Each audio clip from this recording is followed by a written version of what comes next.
नमस्कार दोस्तों। तो कैसे हैं आप लोग? उम्मीद करता हूँ आप सभी अच्छे होंगे और जिस घड़ी का इंतजार था वो घड़ी आ चुकी है। अभी हम लास्ट वीडियो में हमने बात की थी कि एनटीए के बारे में, और एनटीए ने नया शेड्यूल जारी कर दिया है जिसके तहत अपना जो एग्जाम है, जो यूजीसी नेट जेआरएफ है, वो एग्जाम 21 अगस्त से लेकर 4 सितंबर के बीच में होने जा रहा है। तो ये एग्जाम है, इसके लिए टाइम स्पेस भी काफी अच्छा मिल गया है। करीबन 1.5 महीना से ऊपर आपके पास टाइम मिलेगा। तो इसमें आप अपने स्टडी को इम्प्रूवमेंट कर सकते हो। और जिस तैयारी की मैंने बात की थी, वो तैयारी को आप नियमित कर सकते हो। अब देखो इसमें क्या हो सकता है कि आप अगर आपकी तैयारी अच्छी है तो आप कंटिन्यू प्रैक्टिस सेट कर सकते हैं। और साथ में अगर आपको ये लग रहा है कि पीछे वाले क्वेश्चंस हैं वो कैसे हैं, देखो मैं यहाँ आपको ये बताना चाहूंगा कि ये जो पेपर लगा है, ये जो आपका 18 जून का पेपर लगा है, इस पेपर को मैं देख रहा था कि ये पेपर है, ये जो एनटीए के ऑनलाइन पेपर है उनसे काफी अलग पेपर है। ये वो थोड़ा आसान भी है। और ये जो अभी वापस इन्होंने ऑनलाइन कर दिया है एग्जाम को। तो ऑनलाइन एग्जाम होने से क्या होता है कि जो विद्यार्थी ऑफलाइन तैयारी करते हैं या फिर ऑनलाइन टेस्ट नहीं देते हैं, उनके लिए थोड़ा कठिन हो जाता है। ठीक है, तो आप जो ऑफलाइन तैयारी करते हो उसको वापस ऑनलाइन मोड में लेकर आओ और लगातार अपने आप को इम्प्रूवमेंट करो। मुझे लगता है कि अब जो एनटीए के जो एग्जाम होंगे उसमें थोड़ी पारदर्शिता बढ़ती जाएगी।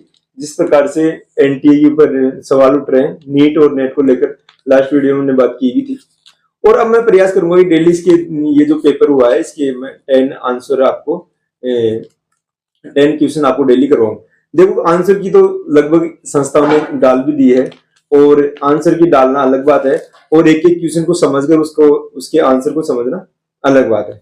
तो हम इसमें देखते हैं 10 क्वेश्चन आज, और आगे लगातार हम इसमें डालते रहेंगे आंसर।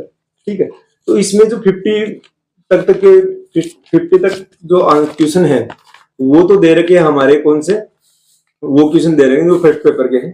तो फर्स्ट पेपर के लिए आप खूब सारे यूट्यूब चैनल में आंसर की डाली है, विस्तार से डाली है। और हमारे सब्जेक्ट की जो आंसर की है वो किसी ने विस्तार से नहीं डाली है।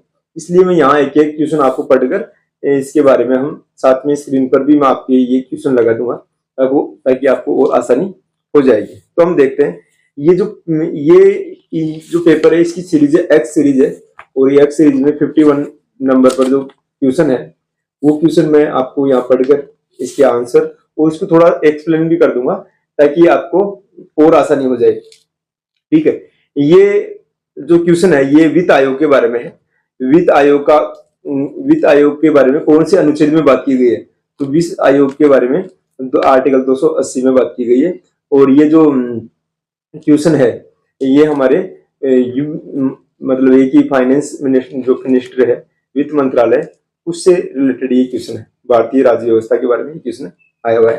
ठीक है, उसके बाद में इसमें दे रखा है कि कौन कौन सी विधानसभाओं में कितनी कितनी सीटें हैं उनको कालक्रम में व्यवस्थित कीजिए, ये क्वेश्चन आया है।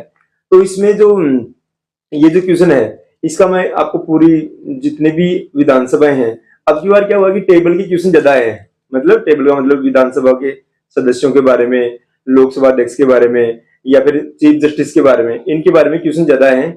तो आप इन सारी चीजों को आप नेक्स्ट बार आप एग्जाम में बैठोगे तब आप क्या करना है कि सभी लिस्ट को आपको देखकर जाना है ठीक से, और आपको याद भी होनी चाहिए ताकि आपकी क्वेश्चन गलत होने की संभावना कम हो जाएगी। ठीक है, तो इसमें ये दे रखा है कि कौन कौन से राज्य में कौन कौन सी सीटें हैं।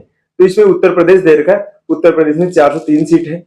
उसके बाद में तमिलनाडु दे रखा है, तमिलनाडु में 234 सीट है, 234 है। और राजस्थान में 200 है, 200 है। और मध्य प्रदेश में 230 है, और असम में 126 है। इस प्रकार से ये जो विधानसभाओं की सीटें हैं इनके बारे में ये क्वेश्चन व्यवस्थित रूप से दे रखा है। मैं आपको टेबल यहाँ लगा देता हूँ, तो आप इसको भी देख लीजिए, इसको नोट भी कर लीजिए, और ऐसे क्वेश्चन को आगे आप ध्यान रखिए। आगे दे रखा है कि कौन सा प्रधानमंत्री है जिसने मीनार ए पाकिस्तान की यात्रा की थी। तो 1999 में लाहौर में गए थे हमारे प्रधानमंत्री, जिनका नाम है अटल बिहारी वाजपेयी। अटल बिहारी वाजपेयी ने यहाँ से दिल्ली से लाहौर तक की बस यात्रा की थी, और तब ये मीनार ए पाकिस्तान जाकर आए थे। इसमें आपका ये जो क्वेश्चन है इसमें अटल बिहारी वाजपेयी आंसर होगा। उसके बाद में दे रखा है, एक तरफ तो दे रखे हैं राजनीतिक दल और एक तरफ दे रखे हैं राजनीतिक नेता। तो इससे कौन कौन से नेता जुड़े हुए हैं इसके बारे में बात की गई है। तो ये दे रखा है ज्योति बसु। ज्योति बसु आप इनका संबंध पश्चिम बंगाल से है। और ये CPI communist party of India, और इसके पोस्टर में एम लिखा हुआ है तो मतलब मार्क्सवादी है। देखो मार्क्सवादी पार्टी की हम बात करते हैं ना, तो 1925 में सीपीआई का गठन हुआ था। ठीक है, सीपीआई वही पार्टी है जो रूस से प्रभावित है। रूस से जो कंट्री है वहां जो लेनिन की पार्टी चलती थी सीपीआई कम्युनिस्ट पार्टी, उसी को लेकर मतलब ये एम एन रॉय ने के सुझाव के ऊपर इंडिया में कम्युनिस्ट पार्टी का गठन हुआ था 1925 में। और उसके बाद में 1962 का भारत चीन वार हुआ। उसके बाद में इसमें दो डिवाइड हो जाते हैं, एक तो सीपीआई और एक सीपीआई एम। मतलब एक तो कार्ल मार्क्स के विचारों से प्रभावित होगी वो पार्टी, वो ये तो सीपीआई एम है जिससे ज्योति बसु जुड़े हुए हैं।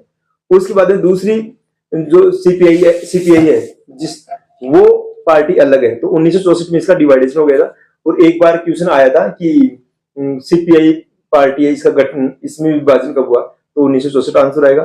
सीपीआई पार्टी का गठन हुआ कब हुआ, तो इसमें आ जाएगा 1925 आ जाएगा। ठीक है, उसके बाद में दीनदयाल उपाध्याय। तो दीनदयाल उपाध्याय जुड़े हुए हैं किससे, जनसंघ से जुड़े हुए हैं। ये आपके सिलेबस में भी है, विस्तार से आगे इनके बारे में बात कर लेंगे। और राजा दिनेश सिंह ये कांग्रेस पार्टी से जुड़े हुए हैं। और भगत सिंह कोश्यारी ये बीजेपी पार्टी से जुड़े हुए हैं। तो ये टेबल है, ये फेमस पर्सनालिटी है और एक तरफ पॉलिटिकल पार्टी दे रखी है। तो इनके बारे में आपको थोड़ा सा देख लेना है। ठीक है, आगे हम चलते हैं। आगे हार्थोन प्रयोग ने एक गतिविधि का पथ प्रदर्शित किया जिसे निम्नांकित नाम से जाना जाता है। तो ये हार्थोन प्रयोग है, ये मैनेजमेंट से जुड़े हुए हैं, प्रबंध से जुड़े हैं, मानव स्वभाव और कैसे कहते हैं human relation approach of management से जुड़े हुए हैं। और इसलिए मानव व्यवहार के साथ में प्रबंधन कैसे काम करता है इसके बारे में हार्थन प्रयोग हो रखे हैं। तो इन हार्थन प्रयोग हैं, इनके बारे में ये क्वेश्चन था। तो ये मैनेजमेंट का क्वेश्चन था, मतलब लोक प्रशासन से जुड़ा हुआ क्वेश्चन था। इसको आप देख लीजिए। उसके बाद में आगे एक बुक पूछी गई है, किसकी पूछी गई है, एंड बुक का नाम है an introduction to the study of the law of the constitution. ये बुक का नाम है। और इस बुक के जो राइटर है उनका नाम है अल्बर्ट वी डायसी। ठीक है, ये डायरेक्ट बुक से क्वेश्चन है और ये कॉन्स्टिट्यूशन से रिलेटेड बुक है और ये डायसी के द्वारा लिखी हुई है। और डायसी का संबंध ब्रिटेन से है। आपने विधि के शासन के बारे में सुना होगा, तो ये विधि के शासन के बारे में डायसी का क्वेश्चन था, तो आप इसको देख सकते हैं। आगे जो क्वेश्चन दे रखा है, ये दे रखा है किसके बारे में, क्वेश्चन का नाम है शास्त्रीय वाणिज्य कार्य नीति का लक्ष्य राज्यों को निम्नांकित से संपन्न बनाना था। शास्त्रीय वाणिज्य कार्य नीति का लक्ष्य राज्यों को निम्नांकित से संपन्न बनाना था। तो इसमें कौन कौन से पॉइंट आएंगे, तो ये शास्त्रीय कार्य नीति के बारे में दे रखा है। वाणिज्य मतलब कॉमर्स से जुड़ा हुआ की कार्य नीति, मतलब इसमें दे रखा है कि आपके जो राज्य हैं उनकी जो आर्थिक व्यवस्था है उसके बारे में दे रखा है। तो इसमें कौन कौन सी चीजें आएंगी, तो इसमें आएगा संपत्ति, शक्ति, प्रतिष्ठा और अधिकतम निर्यात। मतलब ये कि संपत्ति होगी आपके पास तब आपका मतलब आपकी वाणिज्य की स्थिति बढ़ेगी। उसके बाद में दे रखा है शक्ति, मतलब पावर के बारे में दे रखा है। प्रतिष्ठा मतलब कि आप कैसा काम करते हो, सरकारें कैसे काम करती है। और अधिकतम निर्यात मतलब आप दूसरे एक आयात का तो अर्थ होता है कि आप दूसरे देश से कुछ सामान मंगाते हो। निर्यात का मतलब होता है आप यहां से कुछ भेज रहे हो। ठीक है, तो आयात निर्यात अगर आप करोगे तो क्या है कि आप निर्यात करोगे ज्यादा, तो आपके पास भाई निर्यात कब करते हो, आप किसी व्यक्ति को कोई चीज कब देते हो, जब आपके पास परिपूर्ण रूप से है। जैसे मान लो कि आप ये समझ लो कि मैं आपको पढ़ा रहा हूँ, मतलब यूट्यूब पर ये वीडियो पढ़ा रहा हूँ, तो इसे मतलब इतना कॉन्फिडेंस मेरे में आ गया है कि मैंने इतना डन किया है कि मैं खुद तो पढ़ ही रहा हूँ और साथ साथ में आपको भी मैं पढ़ा सकता हूँ। तो ऐसे जब आपके पास ज्यादा चीज होती है तो आप दूसरे को डोनेट करते हो, दान करते हो, या फिर बाद में उसको व्यापारिक रूप से शामिल करते हो। इसलिए ये क्वेश्चन पूछा गया है। ठीक है, आगे समझ आपके। तो इसमें लास्ट का जो ई है, आयात को बढ़ाना और निर्यात को कम करना, ये इसमें नहीं आएगा। तो ई इसमें नहीं है, ABCD इसके सही आंसर बताए गए हैं। आगे देखते हैं। किस संविधान संशोधन अधिनियम द्वारा आंतरिक सुरक्षा अधिनियम मीसा को 9वीं अनुसूची से हटाया गया? तो ये 44वां संविधान संशोधन था। देखो मीसा वो कानून है जिसके तहत ऐसा कानून बनाया गया था जिसके तहत इंदिरा गांधी के द्वारा लगाए गए आपातकाल के तहत लोगों को गिरफ्तार किया गया था।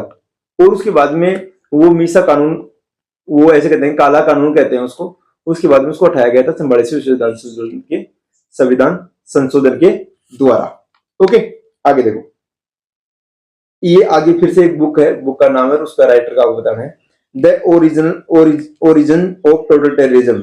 ये वेस्टर्न पॉलिटिकल थिंकर है हन्ना अरेंट, तो इनकी ये बुक है ओरिजिन ऑफ टोटलिटेरिज्म।